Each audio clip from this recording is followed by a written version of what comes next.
Twitter coaching में आप सबका स्वागत है। और अभी तक हमने जो चैप्टर हमें स्टार्ट किए थे इकोलॉजी, उसका हम आपको जो टर्मिनोलॉजी थी उसमें वो हम आपको बता रहे थे, और जो इम्पोर्टेंट बातें थी उसमें से आपको याद करने के लिए हमने बता दिया था कि ताकि आप पहले उसको पढ़ लें। आज हम एनसीईआरटी, प्योरली एनसीईआरटी स्टार्ट कर रहे हैं और एनसीईआरटी की लाइन टू लाइन हम आपको पढ़ाएंगे। लेकिन उसके लिए ये आपको वीडियो तब आपके लिए हेल्पफुल होगा जब आप एनसीईआरटी लेकर के बैठेंगे। अगर आप बिना एनसीईआरटी लेकर के बैठेंगे तो आपके लिए ये वीडियो एकदम बिना मतलब का हो जाएगा। अगर आप एनसीईआरटी लेकर के बैठेंगे तो हम एक एक लाइन को आराम से पढ़ाते हुए चलेंगे, हमें कोई जल्दबाजी नहीं। क्वेश्चन यहाँ से पूरे निकलने चाहिए। एनसीईआरटी की लाइन टू लाइन को हम एक्सप्लेन करेंगे, उसको समझाएंगे, चाहे हमें कितना भी रुक के समझाना पड़े, क्या हम समझा कर टाइम देकर के समझा करके तभी आगे बढ़ेंगे। लेकिन प्लीज बेटा, रिक्वेस्ट है कि आप एनसीईआरटी लेकर के बैठिए। और दूसरी बात, चैनल को लाइक करना, सब्सक्राइब करना मत भूलिए, क्योंकि मुझे जरूरत है आपकी, आपके सपोर्ट की, आपके सहयोग की मुझे जरूरत है। आप खुद भी चैनल को सब्सक्राइब करिए, जो आपके दोस्त हों उनको भी बोलिए कि चैनल को सब्सक्राइब करें। मुझे नहीं लगता कि मुझसे बेहतर कोई काम कर सकता है, कम से कम इस फील्ड में तो नहीं ही कर सकता है। आप उसको जान रहे होंगे, समझ रहे होंगे। मैंने इकोलॉजी स्टार्ट करने से पहले मैंने उसकी बेसिक टर्मिनोलॉजी दिया, फिर मैं तब चैप्टर पर आ रहा हूँ। मैं चाहता तो मैं डायरेक्ट स्टार्ट कर देता, लेकिन मैंने नहीं किया।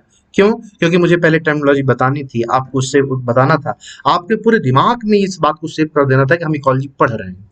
हम इकोलॉजी चैप्टर डायरेक्ट स्टार्ट करते तो आपको लगता कि यार दिमाग में वो बैठने में थोड़ा टाइम लगता। अब छोटी छोटी बातें हमने बता दिया तो आपके दिमाग में माइंडसेट हो गया कि हम इकोलॉजी पढ़ रहे हैं। अब जो आप पढ़ेंगे वो आपको समझ में आएगा, आप इससे फैमिलियर हो गए।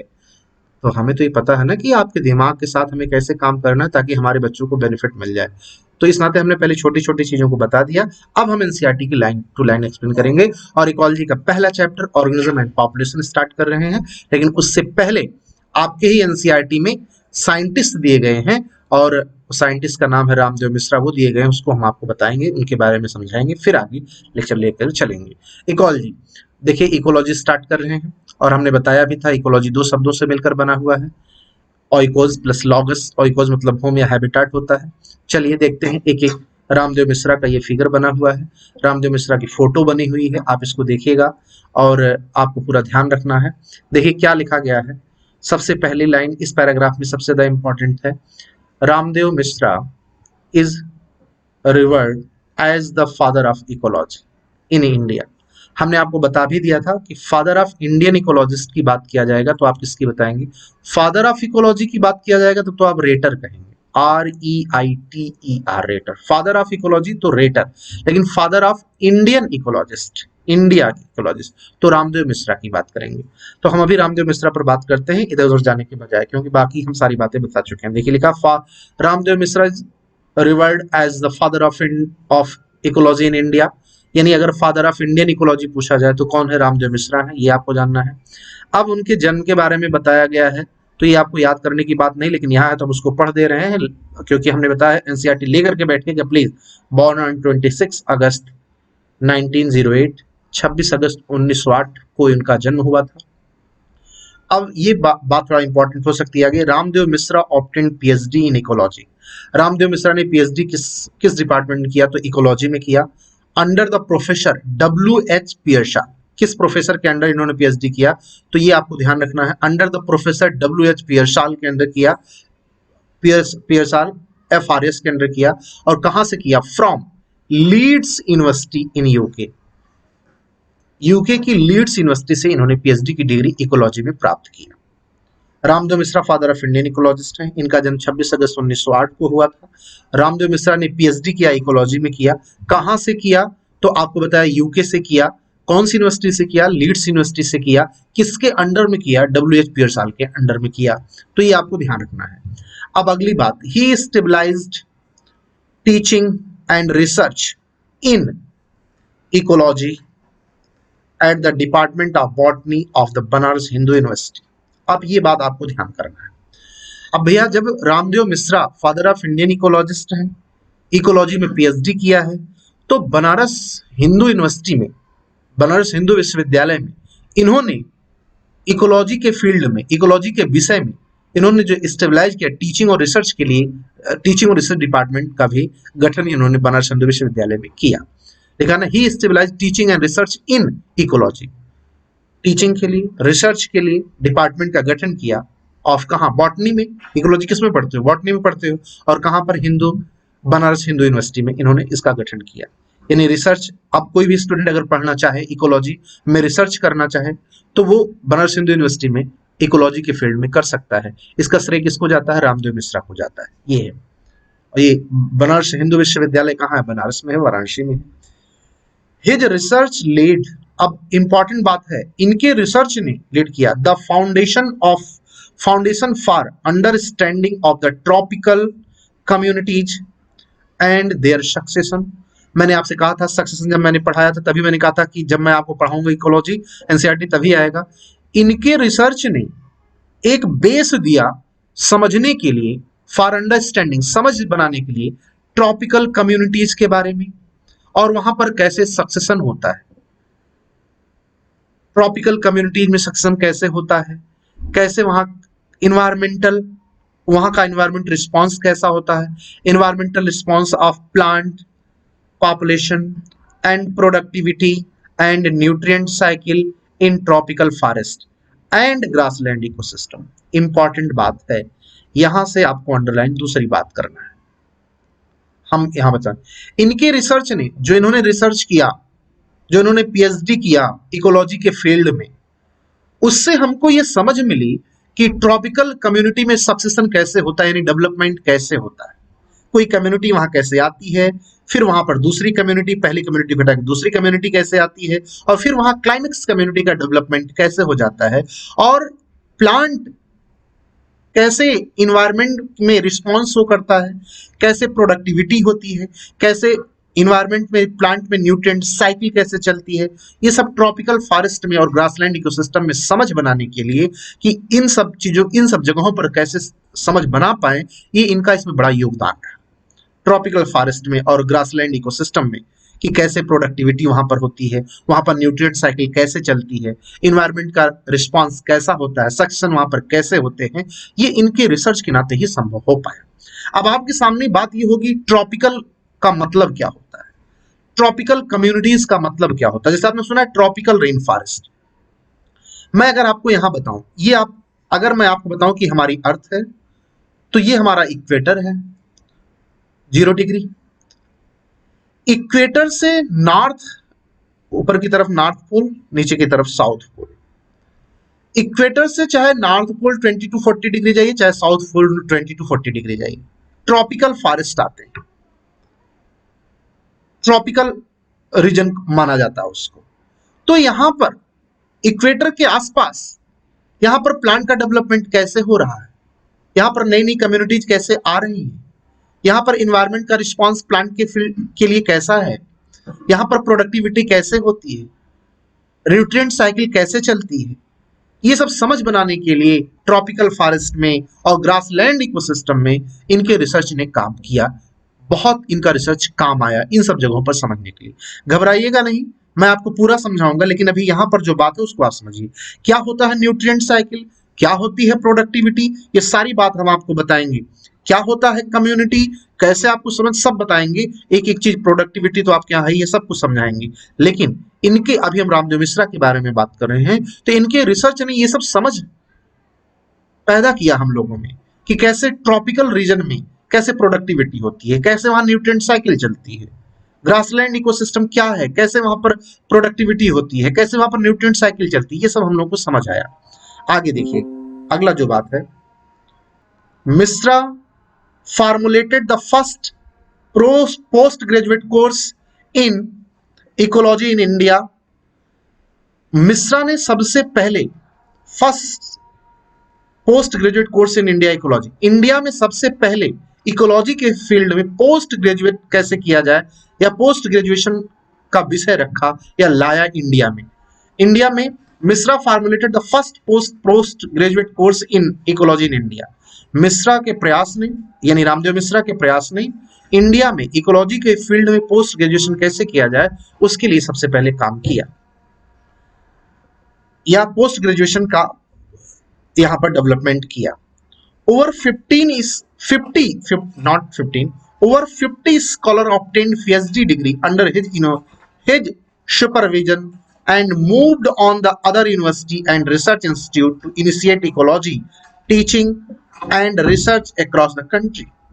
इनके अंडर में कम से कम 50 स्टूडेंट ने पीएचडी डिग्री, इनके सुपरविजन में पीएचडी डिग्री प्राप्त किया और डिफरेंट जगहों पर जाकर के, डिफरेंट यूनिवर्सिटीज में जाकर के, अलग अलग जो पीएचडी डिग्री ले लिए अलग अलग यूनिवर्सिटी में जाकर के रिसर्च के फील्ड में और टीचिंग के फील्ड में उन्होंने पूरे क्रॉस कंट्री अपने देश में भी और विदेशों में भी जाकर के इसके बारे में उन्होंने लोगों को शिक्षित किया, लोगों को जागरूक किया और लोगों को समझाया।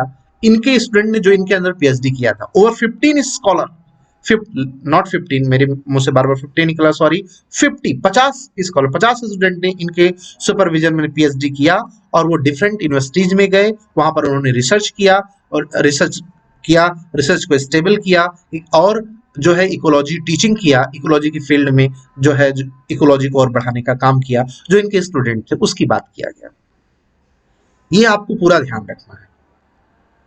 रामदेव मिश्रा को बताया गया फादर ऑफ इंडियन इकोलॉजिस्ट है। इनके मिश्रा फार्मूले में फिर से पढ़ा, मिश्रा फार्मूले the first post graduate course in ecology in India.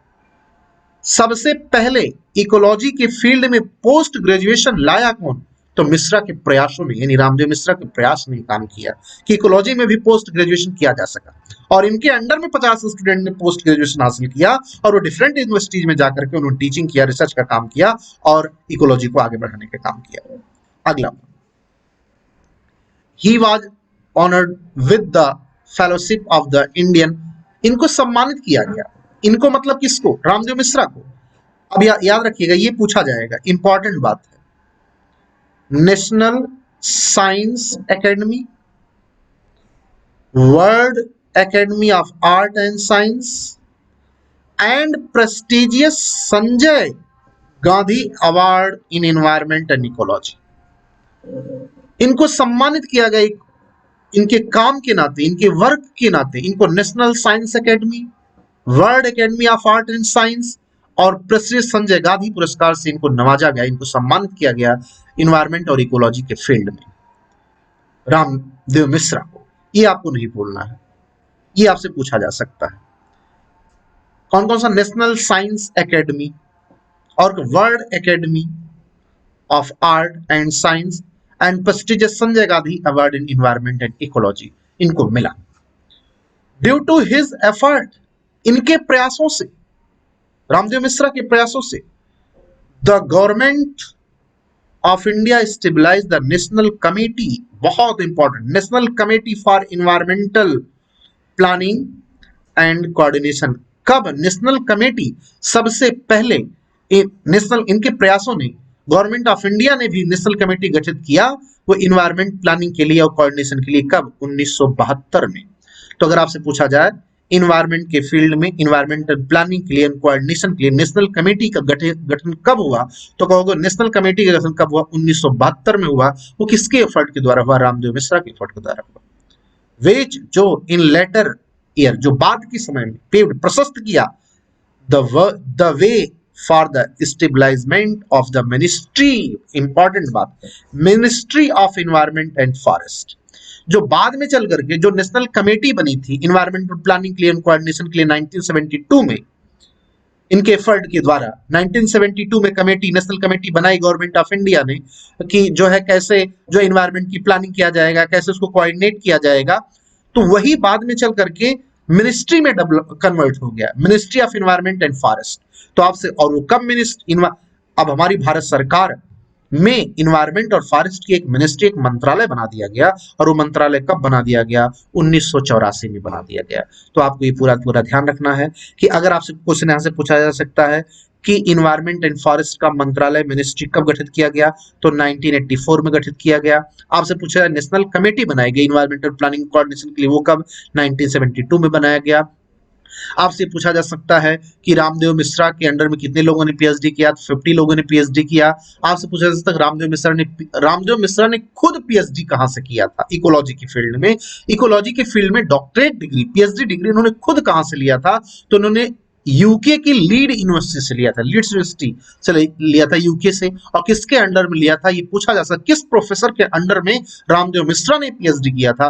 तो प्रोफेसर डब्ल्यू एच पियरसाल एफआरएस के अंडर में इन्होंने किया था, इनके अधीन एफआरएस के अधीन प्रोफेसर डब्ल्यू एच पियरसाल और एफआरएस के अधीन किया था। इनको कौन कौन सा पुरस्कार, इनको मतलब रामदेव मिश्रा को कौन कौन सा पुरस्कार मिला था? तो national science academy and world, दूसरा and world academy of art and science मिला, तीसरा संजय गांधी अवार्ड मिला था इन्वायरमेंट और इकोलॉजी के फील्ड में। तो आपसे पूछा जा सकता है संजय गांधी जैसा प्रेस्टिजियस पुरस्कार मिला रामदेव मिश्रा को किस फील्ड में मिला? तो रामदेव मिश्रा इन्वायरमेंट और इकोलॉजी के फील्ड में इनको ये पुरस्कार मिला था। और आपको ये बात, ये क्वेश्चन तो आपको भूलना ही नहीं है कि फादर ऑफ इंडियन इकोलॉजिस्ट कौन है? वो रामदेव मिश्रा है। तो प्लीज मेरे बेटा आपको एनसीईआरटी लेकर के बैठना है। मैं एक एक लाइन में आपको पढ़ाऊंगा, एक एक लाइन में आपको अंडरलाइन करके बताता हुआ चलूंगा, कहीं कोई दिक्कत नहीं आएगी। और ये मैं यूट्यूब पर डालूंगा। कभी एक बार आपने वीडियो देखा, मान लीजिए नहीं समझ आया, दोबारा आप देख लेंगे तो समझ में आ जाएगा। एक दो बार आप इसको पढ़ेंगे हमारे साथ में, अंडरलाइन करेंगे और फिर वीडियो देख लेंगे तो आप, जब मैं पढ़ाऊंगा, अब मैं कल से टाइम फिक्स कर दूंगा कि मैं किस टाइम पर पढ़ाऊंगा, उस टाइम पर आप जो है, या वीडियो अपलोड हो जाएगा तो एक बार आप देख ही लेंगे, और इसके बाद वीडियो अपलोड होने के एक बार आपने देख लिया, फिर एक बार देख लीजिएगा, तो आपको कोई क्वेश्चन रुकेगा नहीं इकोलॉजी के फील्ड में। चलिए आइए, अब हम लोग आते हैं चैप्टर नंबर 13 पर। इकोलॉजी का चैप्टर नंबर 13 है, जिसमें ऑर्गेनिज्म एंड पॉपुलेशन के बारे में बात किया गया है। बहुत ज्यादा इंपॉर्टेंट चैप्टर है, बहुत ज्यादा इंपॉर्टेंट चैप्टर है, इतना ज्यादा इंपॉर्टेंट है कि मैं क्या बताऊं। इससे 3 से 4 क्वेश्चन आने तय हैं। इस नाते प्लीज मैं फिर से कह रहा हूं, एनसीईआरटी लेकर के बैठिएगा और हमारे साथ साथ जब आप ये वीडियो देखिएगा या देख रहे होंगे तो आपके पास एनसीईआरटी खुली होनी चाहिए और आप उसको अंडरलाइन करिएगा, और मैं जब आपको समझाऊंगा उसको समझने की कोशिश करिएगा। केवल सुनने से नहीं होगा, एनसीईआरटी लेकर बैठेंगे तो आपको पूरा तैयार हो जाएगा। प्लीज बेटा, लिखा है our living world is fascinatingly diverse and amazingly complex. हमारा जो लिविंग वर्ल्ड है बहुत ही ज्यादा लुभावनी और आश्चर्यचकित करने वाला है। Our living world is fascinatingly diverse and amazingly complex. हमारा जो लिविंग वर्ल्ड है, जो हमारा ये संसार है, हमारा जो यूनिवर्स है, बहुत ही ज्यादा इसमें डाइवर्सिटी है। ये हमको बहुत ज्यादा आश्चर्यचकित करता है, हमें बहुत ज्यादा अचंभित करता है, हमें बहुत ज्यादा लुभाता है। इसकी बात किया गया है। क्यों? क्योंकि यहाँ पर बहुत ज्यादा डाइवर्सिटी है। हमारे लिविंग वर्ल्ड बहुत ही ज्यादा, हमारा लिविंग वर्ल्ड बहुत ज्यादा लुभावना, हमारा यूनिवर्स, हमारा ब्रह्मांड बहुत ज्यादा लुभावना है, हमको बहुत आकर्षित करने वाला है, और बहुत ज्यादा कॉम्प्लेक्स भी। कैसे कॉम्प्लेक्स है, कैसे हमको लुभाता है, वो सब बात हम लोग करते हैं। लिखा है we can try to understand its complexity. अगर हमको इसकी कॉम्प्लेक्सिटी को समझना है तो हम कैसे समझेंगे? By investigating process and various level of biological organisation. कैसे कॉम्प्लेक्सिटी को समझना है तो इन्वेस्टिगेट करना पड़ेगा वेरियस लेवल पर जाकर के बायोलॉजिकल ऑर्गेनाइजेशन। कैसे ये पूरा हमारा बायोलॉजिकल ऑर्गेनाइजेशन बना? तो सबसे पहले मैक्रोमॉलिक्यूल्स बने, फिर वहां से सेल बना, टिश्यू बना, टिश्यू से आर्गन बना, आर्गन से क्या बना? आर्गन सिस्टम बना, और फिर इंडिविजुअल ऑर्गेनिज्म बन गया। यहां आर्गन लिखा, हमने एक बात और बोल दिया, आर्गन सिस्टम भी बना, मैक्रोमॉलिक्यूल बना, वहां से सेल बनी, सेल से टिश्यू बना, से टिश्यू से आर्गन बना, और आर्गन से आर्गन सिस्टम भी बना, आर्गन से आर्गन सिस्टम भी बना। हम यहां लिख दे रहे हैं आर्गन सिस्टम बना, और फिर वहां से इंडिविजुअल ऑर्गेनिज्म बन गया, एक जीव बन गया। तो आप देखिए, एक मॉलिक्यूल से लेकर के सेल, सेल से टिश्यू, टिश्यू से आर्गन, आर्गन से आर्गन सिस्टम, और फिर वहां से जो है एक जीव का बन जाना, और फिर जीव से एक जीव का अपना नंबर, एक स्पीशीज का अपना नंबर में बढ़ा लेना, पॉपुलेशन कहलाता है। और कई सारे जीव का पॉपुलेशन मिलकर के क्या बनाती? कम्युनिटी बनाती। अगर एक निश्चित स्थान पर एक जीव के पॉपुलेशन के एक नंबर बढ़े तो हम पॉपुलेशन कहते हैं, संख्या कहते हैं, और कई सारी पॉपुलेशन मिलकर के क्या बनाती? कम्युनिटी बनाती हैं। और कई सारी कम्युनिटी जब अपने इन्वायरमेंट से इंटरेक्ट करते थे, इकोसिस्टम कहलाती हैं। और जिस लार्ज एरिया में ये सारी कम्युनिटी इकोसिस्टम अपने इन्वायरमेंट से इंटरेक्ट कर रही होती है उसको बायोम कहा जाता है। तो ये बताइए कॉम्प्लेक्सिटी है कि नहीं है? एक मैक्रोमॉलिक्यूल से सेल बना, सेल से टिश्यू बना, टिश्यू से आर्गन बना, आर्गन से आर्गन सिस्टम बना, और फिर उससे एक जीव बना, और जीव ने अपनी नंबर को बढ़ाया तो पॉपुलेशन बना, और कई सारे जीव ने मिलकर के एक साथ रहना शुरू किया तो कम्युनिटी बन गई, और उस कम्युनिटी ने अपने इन्वायरमेंट से इंटरेक्ट करना शुरू किया तो इकोसिस्टम बन गया, और जिस लार्ज एरिया में, जिस एरिया में उन्होंने इंटरेक्शन करना शुरू किया उस एरिया को हम लोगों ने बायोम कह दिया।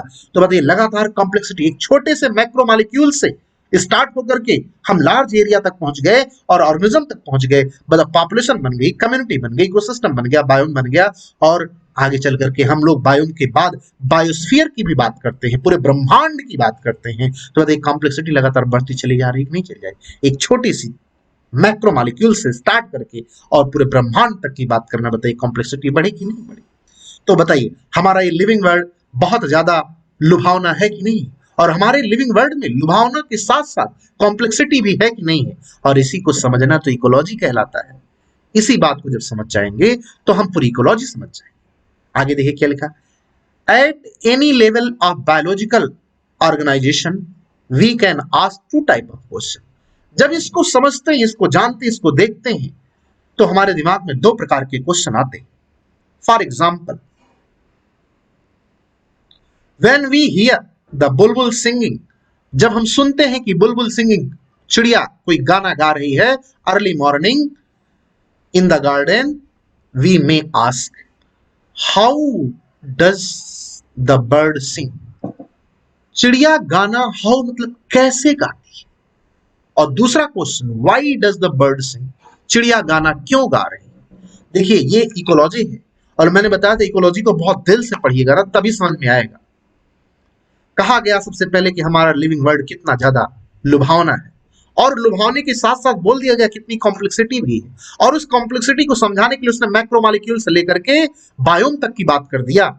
आपने वो समझा, और कहा बायोलॉजी को समझने के लिए, ऑर्गेनिज्म लेवल पर बायोलॉजिकल ऑर्गेनाइजेशन को समझने के लिए हमारे दिमाग में दो प्रकार के क्वेश्चन आते हैं, और एक एग्जांपल देकर के समझाता है। कहता है, बुलबुल गाना गाती है गार्डन में अर्ली मॉर्निंग में, तो वो गाना कैसे गा लेती है और वो गाना क्यों गाती है? ये दो क्वेश्चन है, आपको समझना होगा और बहुत इंपॉर्टेंट है। वो चिड़िया गाना कैसे गा लेती है और गाना क्यों गाती है, ये दो क्वेश्चन है, लिखा है। अब देखिएगा, यहां से इसमें क्वेश्चन बन सकता नीट में, द हाउ टाइप, यानी हाउ जो क्वेश्चन पूछा गया कैसे गाती है, question seek the mechanism behind the process while. इसका मतलब जो साइंटिस्ट आपसे, जो एनसीईआरटी आपसे पूछ रही है चिड़िया गाना कैसे गा लेती है, वो प्रोसेस की बात करती है कि किस मैकेनिज्म के तहत, किस प्रोसेस के तहत वो गाना गाती है, जो गाना गा ले रही है उसके पीछे क्या प्रोसेस है। एंड व्हाई टाइप क्वेश्चन जो पूछा क्यों गाती है, सीक द सिग्निफिकेंस, वो पर्पज को समझना चाहती है, सिग्निफिकेंस महत्व को समझना चाहती है, सिग्निफिकेंस ऑफ द प्रोसेस, जो प्रोसेस है, जिस प्रोसेस के तहत वो गाना गाती है, ठीक है, वो प्रोसेस क्या है और गाना गाने का पर्पज क्या है, सिग्निफिकेंस क्या है, महत्व क्या है, वो समझना चाहता है। तो आप ध्यान दीजिएगा, दो क्वेश्चन आपसे पूछा गया, अर्ली मॉर्निंग बुलबुल गाना गाती है, तो कैसे गाती है, कैसे के पीछे का मैकेनिज्म क्या है, प्रोसेस है, और पूछा व्हाई टाइप क्वेश्चन, वो गाना क्यों गाती है, तो गाना उसका सिग्निफिकेंस यानी महत्व पूछा है। तो आपसे पूछा क्वेश्चन पूछा जाता है हाउ रिलेटेड, प्रोसेस, सिग्निफिकेंस। तो आपको बताना हाउ किससे रिलेटेड है, प्रोसेस से रिलेटेड है, और व्हाई रिलेटेड विद किससे, सिग्निफिकेंस ऑफ द प्रोसेस। तो आपसे ये दोनों क्वेश्चन का आंसर आपको निकालना पड़ेगा। चिड़िया गाना कैसे गाती है, वो किसको वो क्या समझना चाहता है, वो क्या बताना चाहता है कि क्या प्रोसेस है, किस प्रोसेस के तहत चिड़िया गाना गा लेती है, वो मैकेनिज्म जानना चाहता है। और चिड़िया गाना क्यों गाती है, व्हाई, बुलबुल से गाना क्यों गा रही है, वो पर्पस समझना चाहता है।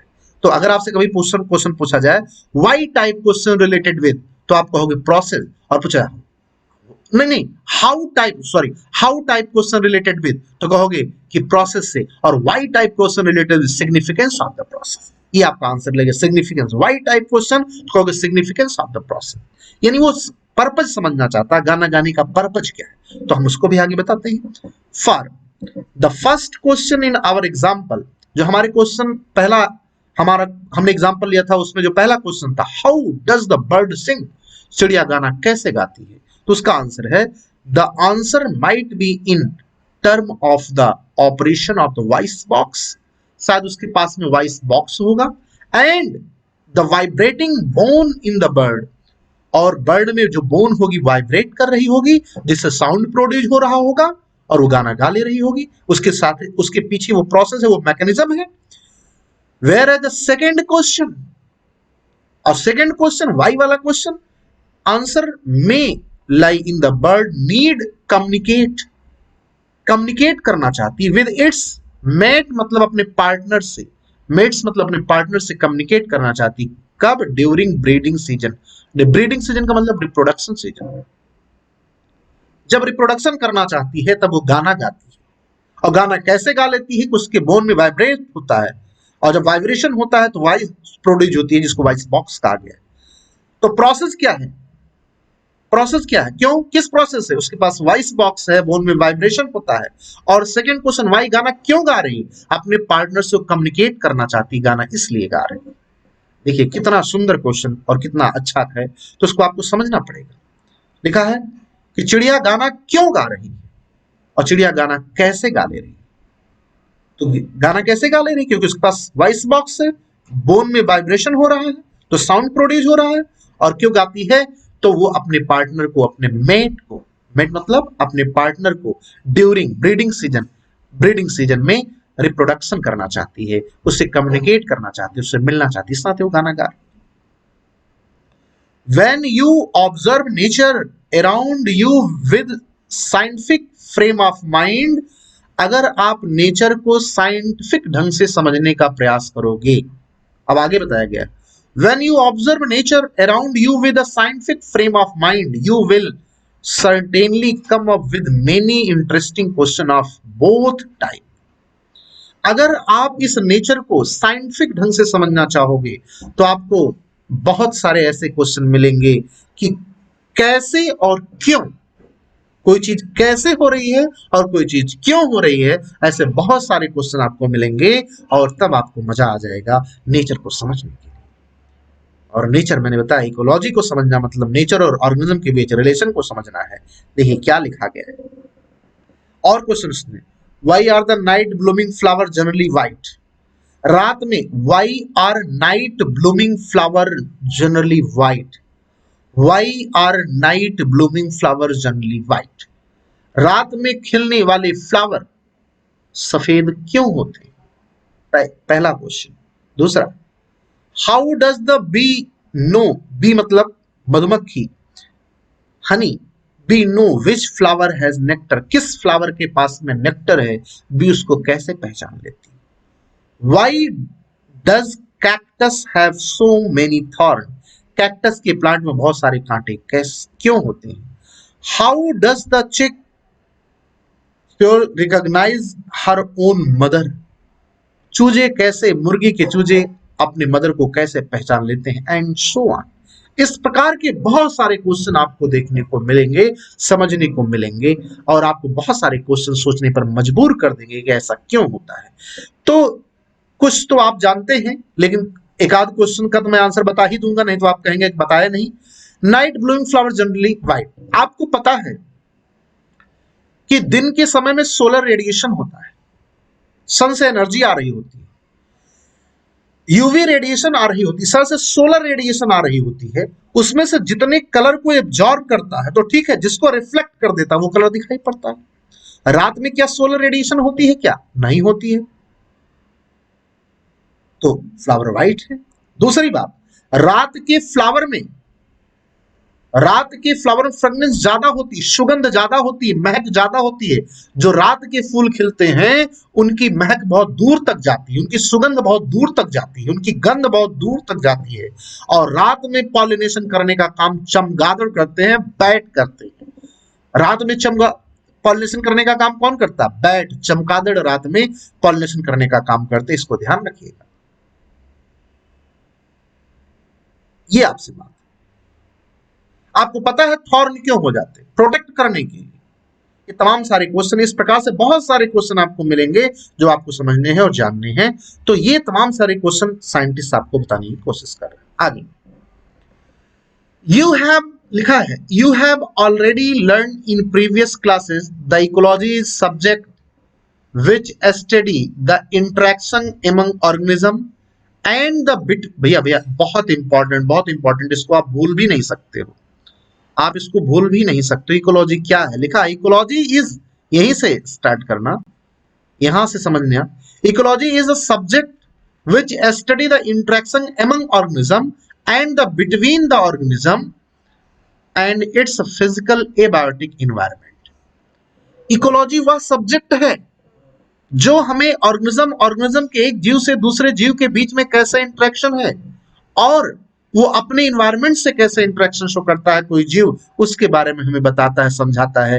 एबायोटिक फैक्टर है, एबायोटिक फैक्टर में लाइट है, टेम्परेचर है, सॉइल है, पीएच है, ह्यूमिडिटी है, रेनफॉल है, कैसे उन सबसे इंटरेक्शन करता है जीव। बायोटिक फैक्टर, एबायोटिक फैक्टर एक दूसरे से कैसे इंटरेक्ट करते हैं, बायोटिक फैक्टर कैसे एक दूसरे से इंटरेक्ट करते हैं। इकोलॉजी वो सब्जेक्ट डील करती है। Ecology is a subject which study the interaction among the organism and the between the organism and its physical environment। एक जीव का दूसरे जीव से किस प्रकार का रिलेशन है, एक जीव का अपने ऑर्गेनिज्म से किस प्रकार का रिलेशन है, उसके बारे में जानना, समझना, पढ़ना क्या कहलाता, बोलो इकोलॉजी कहलाती है। ये सब्जेक्ट है इकोलॉजी, वो डील कराता है, स्टडी कराता है इकोलॉजी। ये आपको ध्यान रखना है। आगे और इंपॉर्टेंट पॉइंट, बहुत ज्यादा important point, ecology is the basically concerned with 4 level of biological organization। Ecology को समझने के लिए 4 लेवल पर बताया गया है। Number first organism, number second population, number third community और नंबर 4 बायो। और हालांकि हमने आपको इकोलॉजिकल हिरार्की बताई है, इकोलॉजिकल हिरार्की बताई है समझने के लिए। हमने ऑर्गेनिज्म बताया, पॉपुलेशन बताया, कम्युनिटी बताया है, इकोसिस्टम बताया है, बायोम बताया है, लैंडस्केप बताया है, बायोस्फीयर बताया, हमने ये सब कुछ बताया है। In this chapter we explore ecology at organism level. हम लोग यहाँ पर इकोलॉजी, इस चैप्टर में इकोलॉजी को हम लोग ऑर्गेनिज्म एंड पॉपुलेशन लेवल पर समझेंगे।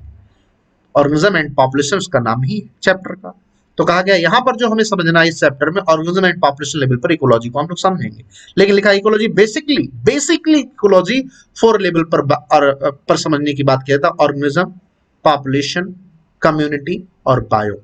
हमने बताया ऑर्गेनिज्म इकोलॉजिकल हिरार्की की सबसे छोटी और सबसे बेसिक यूनिट, इकोलॉजी की सबसे छोटी और बेसिक यूनिट ऑर्गेनिज्म होती है। एक जीव जब अपना नंबर बढ़ा लेता है तो पॉपुलेशन, और बहुत सारे जीव जब एक दूसरे से इंटरेक्ट करते हैं कम्युनिटी, और वो जो जिस पर्टिकुलर एरिया में जब बहुत सारे जीव एक जगह रहने लगते हैं तो उसको कम्युनिटी कहते हैं। बहुत सारी पॉपुलेशन एक साथ रहने कम्युनिटी कहलाती है। और वो जब इन्वायरमेंट से इंटरेक्ट करने लगती है तो इकोसिस्टम कहलाती है, हालांकि वो यहाँ नहीं लिखा गया है। और जिस एरिया में इंटरेक्ट करते हैं उसको बायोम कहा जाता है, लिखा गया है। इस चैप्टर में हम लोग ऑर्गेनिज्म लेवल पर और पॉपुलेशन लेवल पर इकोलॉजी को समझेंगे। और अगला आपको लिखा ऑर्गेनिज्म एंड इट्स एनवायरनमेंट, ये हम आपको अगले टर्न पर पढ़ाएंगे और समझाएंगे। तब तक आपको अपना ध्यान रखना है, अपने परिवार का ध्यान रखना है, खुश रहना है, मुस्कुराते रहना है, और चैनल को लाइक करना, सब्सक्राइब करना नहीं भूलना है, और ट्विटर को दुआओं में याद रखना है। और हाँ, एनसीईआरटी लेकर के बैठिएगा, ठीक है ना। Thank you.